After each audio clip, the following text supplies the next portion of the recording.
ତ ଦର୍ଶକ ବନ୍ଧୁ, ବହୁତ ଲୋକଙ୍କର କମେଣ୍ଟ ଥିଲା କି ଟଙ୍କା କୋଉଠି ରଖିଲେ ଡବଲ ହେଇଯିବ, ଆଉ save and investment guaranteed return ବିଷୟରେ ଆମକୁ ଟିକେ ଜଣାନ୍ତୁ। ତ ସେଥିପାଇଁ ମୁଁ ଆଜି ଆପଣମାନଙ୍କୁ କହୁଛି, ଆଜିର ଭିଡ଼ିଓଟି ହେଉଛି ଗୋଟେ ଅନୁରୋଧର ଭିଡ଼ିଓ, ବହୁତ ଲୋକଙ୍କ ରିକ୍ୱେଷ୍ଟର ଭିଡ଼ିଓ, ଯାହାକି ପୋଷ୍ଟ ଅଫିସରେ ଟଙ୍କା ରଖିଲେ ଖୁବ୍ କମ୍ ଦିନରେ ଟଙ୍କା ଦ୍ୱିଗୁଣିତ ହେଇଯାଉଛି। ଖାଲି ସେତିକି ନୁହେଁ, ତା ସାଙ୍ଗକୁ ସେଭ୍ ଇନଭେଷ୍ଟମେଣ୍ଟ ସାଙ୍ଗକୁ ଗ୍ୟାରେଣ୍ଟେଡ୍ ରିଟର୍ନ, ଯାହାକି ଭାରତ ସରକାରଙ୍କର ଉପକ୍ରମ। ଏଇଟା ଭାରତ ସରକାରଙ୍କ ଅଧୀନରେ ଅଛି ଆମ ପୋଷ୍ଟ ଅଫିସ। ଏହି ପୋଷ୍ଟ ଅଫିସରେ ଆପଣମାନେ ଟଙ୍କା ରଖିଲେ ଯାହାକି ଆପଣଙ୍କ ଟଙ୍କା ବୁଡ଼ିବାର ଭୟ ନଥାଏ, ଯାହାକି ସବୁଦିନ ପାଇଁ ଟଙ୍କା ଆପଣଙ୍କର ସେଭ୍ ଆଣ୍ଡ ସୁରକ୍ଷିତ ହୋଇ ରହିଥାଏ। ତା ସାଙ୍ଗକୁ ଗ୍ୟାରେଣ୍ଟେଡ୍ ରିଟର୍ନ ମଧ୍ୟ ଦେଇଥାଏ ଆପଣମାନଙ୍କୁ। ତ ଦର୍ଶକ ବନ୍ଧୁ, ତ ଆମେ ଆଉ ଡେରି କରିବାନି, ଏଇ ପୋଷ୍ଟ ଅଫିସର ଡବଲ ମନି ବିଷୟରେ ଆମେ ଆଜି କଥା ହେବା। ତା ପୂର୍ବରୁ ଆପଣମାନଙ୍କୁ ମୋର ଗୋଟେ ଛୋଟିଆ ରିକ୍ୱେଷ୍ଟ କି ଦୟାକରି ଆପଣମାନେ ଭିଡ଼ିଓଟାକୁ ଶେଷ ପର୍ଯ୍ୟନ୍ତ ଦେଖନ୍ତୁ। ଆଉ ଯଦି ପ୍ରଥମ ଥର ପାଇଁ ଆମ ଚ୍ୟାନେଲକୁ ଭିଜିଟ୍ କରିଛନ୍ତି, ଏବେ ହିଁ ଭିଡ଼ିଓକୁ ଗୋଟେ ଲାଇକ୍ କରିଦିଅନ୍ତୁ। ତା ସାଙ୍ଗେ ସାଙ୍ଗେ ଚ୍ୟାନେଲକୁ ସବସ୍କ୍ରାଇବ୍ କରି ପାଖରେ ଆସିବା ଘଣ୍ଟି ବଟନ୍ ଅଲ୍ରେ ଦବାଇ। ହ୍ୟାଲୋ ଫ୍ରେଣ୍ଡସ୍, ନମସ୍କାର, ଜୟ ଜଗନ୍ନାଥ। ମୁଁ ମନୁଆ ଆପଣମାନଙ୍କୁ ସ୍ୱାଗତ କରୁଛି ଆଜିର ଆଉ ଏକ ନୂଆ ଦମଦାର ଭିଡ଼ିଓରେ। ତ ଦର୍ଶକ ବନ୍ଧୁ, ଯାହାକି ବର୍ତ୍ତମାନ ମୁଁ ଇଣ୍ଡିଆ ପୋଷ୍ଟ gov.in ଯାହାକି ଅଫିସିଆଲ ୱେବସାଇଟରେ ପହଞ୍ଚିଗଲି।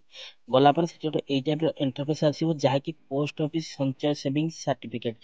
ସେଠିକି ଗଲା ପରେ ଆପଣଙ୍କୁ ଗୋଟେ ସ୍କିମ୍ ମିଳିବ, କିଷାନ ବିକାଶ ପାତ୍ର, ଯାହାକି KVP ନାମରେ ନାମିତ ହୋଇଛି। ତ ଚାଲନ୍ତୁ ଏବେ ଆମେ ଏହି କିଷାନ ବିକାଶ ପାତ୍ରର ଡିଟେଲ୍ସ ଜାଣିନେବା। ଏହି କିଷାନ ବିକାଶ ପାତ୍ରର ଯଦି ରେଟ୍ ଅଫ୍ ଇଣ୍ଟରେଷ୍ଟ ବା ସୁଧ ଦର ଆମେ ଦେଖିବା, ଯାହାକି 1/1/2024 ଠାରୁ ବର୍ତ୍ତମାନ ପର୍ଯ୍ୟନ୍ତ ସେହି ସୁଧ ଦର ଲାଗୁ ରହିଛି।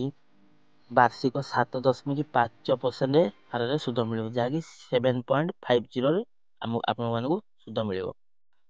ତ ଏଇ ଯୋଉ 7.5% କିଷାନ ବିକାଶ ପାତ୍ର ସୁଧ ମିଳିବ, ତ ଟଙ୍କାଟା ଡବଲ ହବ କେବେ ନା 115 ମାସରେ ବିନିଯୋଗ ହୋଇଥିବା ଟଙ୍କା ଦ୍ୱିଗୁଣିତ ହୋଇଯିବ, ଯାହାକି 9 ବର୍ଷ 7 ମାସରେ ଆପଣଙ୍କ ଟଙ୍କା ଡବଲ ହେଇଯିବ। ଇଏ ବି ପୁଣି ଗ୍ୟାରେଣ୍ଟେଡ୍ ରିଟର୍ନ ସହିତ। ଆଉ ବ୍ୟାଙ୍କରେ ବି ଆପଣ ଟଙ୍କା ଯଦି ଜମା କରିବେ ତ ଆଉ କିଛି ଦିନ ଅଧିକ ଲାଗିବ, ଯେହେତୁ ପୋଷ୍ଟ ଅଫିସ ଟିକେ ଅଧିକ ସୁଧ ଦଉଛି 7.5%। ଏବେ କିନ୍ତୁ ବର୍ତ୍ତମାନ ବ୍ୟାଙ୍କ ସବୁ ପ୍ରାୟ 5% କରୁଛନ୍ତି, ଯାହା ବି 2 ଟଙ୍କା ଅଢ଼େଇ ଟଙ୍କା ଅଧିକ ରହୁଛି। ସେଥିପାଇଁ ଏ 115 ମାସରେ ପଇସାଟି ଆପଣଙ୍କର ଦ୍ୱିଗୁଣିତ, ଯାହାକି 9 ବର୍ଷ 7 ମାସରେ ଆପଣଙ୍କ ଟଙ୍କାଟି ଦ୍ୱିଗୁଣିତ ହୋଇଯିବ। ଏହି କିଷାନ ବିକାଶ ପାତ୍ରର ଯଦି ଡିପୋଜିଟ୍ ସୀମାକୁ ଆମେ ଦେଖିବା, ତାହେଲେ ସର୍ବନିମ୍ନ ଯାହାକି 1000 ଟଙ୍କାରୁ ଆରମ୍ଭ କରି ଆମେ ଖାତା ଖୋଲିପାରିବା। ଆଉ ଏହି ସ୍କିମ୍ରେ, ଏହି କିଷାନ ବିକାଶ ସ୍କିମ୍ରେ ଯାହାକି ସର୍ବାଧିକ ସୀମା ନାହିଁ, ଆପଣ ଯେତେ ଚାହିଁବେ ଯେତେ ସଂଖ୍ୟକ ଖାତା ଖୋଲିପାରିବେ। ତା ସାଙ୍ଗରେ ଡିପୋଜିଟ୍ର ମଧ୍ୟ କୌଣସି ଲିମିଟ୍ ନାହିଁ କି ଆପଣ ଏତିକି ଟଙ୍କା ଥୋଇପାରିବେ। ଆପଣ ଯେତେଟା ଚାହିଁବେ ସେତେଟା ଖାତା ଖୋଲିପାରିବେ, ଆଉ ଯେତେ ଟଙ୍କା ଚାହିଁବେ ସେତେ ଟଙ୍କା ଡିପୋଜିଟ୍ ମଧ୍ୟ କରିପାରିବେ, ଯାହାକି ଆପଣଙ୍କ ଟଙ୍କା 9 ବର୍ଷ 7 ମାସରେ ଡବଲ ହେଇଯିବ, ଯାହାକି 115 ମାସରେ। ତ ଦର୍ଶକ ବନ୍ଧୁ, ଆମେ ଯଦି ଦେଖିବା ଏହି କିଷାନ ବିକାଶ ପାତ୍ରଟି ଆମେ କୋଉଠି ପାଇପାରିବା, ପୋଷ୍ଟ ଅଫିସରେ ତ ପାଇବା, ତା ସଙ୍ଗେ ସଙ୍ଗେ RBI ଯାହାକି ଭାରତୀୟ ରିଜର୍ଭ ବ୍ୟାଙ୍କ ଅଫ୍ ଇଣ୍ଡିଆ, ଅନୁସୂଚିତ ବ୍ୟାଙ୍କ, ସମବାୟ ବ୍ୟାଙ୍କ, ତା ସାଙ୍ଗରେ ସମବାୟ ସମିତିରେ ଆପଣମାନେ ମଧ୍ୟ ଏଇ ବ୍ୟାଙ୍କରେ ପାଇପାରିବେ। ସମସ୍ତ ଆମେ ଦେଖିବା କି ଏହି ଆକାଉଣ୍ଟ ଯାହାକି କ୍ଲୋଜ୍ ଆମେ କେବେ କରିବା ନା ପ୍ରି ମ୍ୟାଚୁର କ୍ଲୋଜ୍କୁ ଦେଖିବା, ତ ଜମା ତାରିଖ ଠାରୁ 2 ବର୍ଷ 6 ମାସ ପରେ ଚାହିଁଲେ ମଧ୍ୟ ଆପଣ ଇନକେସ୍ ଟଙ୍କା ଦରକାର ଆମେ କ୍ଲୋଜ୍ କରିପାରିବା।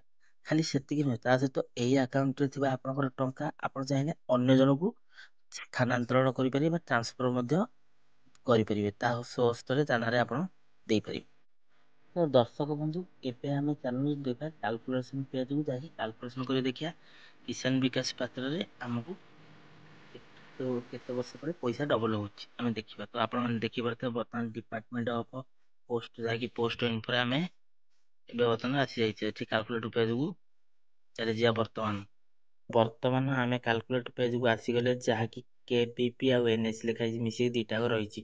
ତ ଏଠି ଆମେ ସର୍ବପ୍ରଥମେ ଚୁଜ୍ କରି ନେଉଛେ 10 ଲାକ୍ଷ ଟଙ୍କା, ଯାହାକି 10 ଲକ୍ଷ ଟଙ୍କା। 10 ଲକ୍ଷ ଟଙ୍କା ରଖିଲେ ଯାହାକି ଆପଣମାନେ କେତେ ଟଙ୍କା ହେଉଛି କିଷାନ ବିକାଶ ପାତ୍ରରେ, ମୁଁ ଆଜି ଆପଣମାନଙ୍କୁ କ୍ଲିୟର ସହକାରେ ଦେଖେଇ ଦେଉଛି।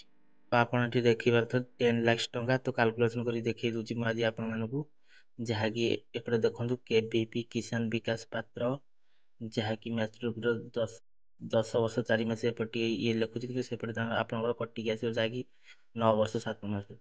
ଆଉ ଯାହାକି 10 ଲକ୍ଷ ଟଙ୍କା ରଖିଲେ ଆପଣଙ୍କର 20 ଲକ୍ଷ ଟଙ୍କା ହେଇଯାଉଛି କେତେ ଦିନ ନା 115 ମାସ, ଯାହାକି 7.5% ହାରରେ ଆପଣ ପ୍ରମାଣ ସହକାରେ ଦେଖିଲେ। ତ ଦର୍ଶକ ବନ୍ଧୁ, ଆମ ପୋଷ୍ଟ ଅଫିସରେ ଥିବା ଏହି କିଷାନ ବିକାଶ ପାତ୍ରର ଭିଡ଼ିଓର ଅପଡ଼େଟ୍ଟି ଆଜି ଆପଣମାନଙ୍କୁ କେମିତି ଲାଗିଲା, ଏଇଟା ଆମକୁ କମେଣ୍ଟରେ ଯାଇ ଜଣାଇବେ କମେଣ୍ଟ ସେକ୍ସନରେ। ଆଉ ଯଦି ଭିଡ଼ିଓଟି ଭଲ ଲାଗିଛି ତାହେଲେ ସାଙ୍ଗମାନଙ୍କ ସହିତ ଭିଡ଼ିଓଟାକୁ ସେୟାର କରିବେ, ଯାହାକି ସେମାନେ ଟଙ୍କା ଥୋଇପାରିବେ ତାଙ୍କ ପରିବାର ପାଇଁ।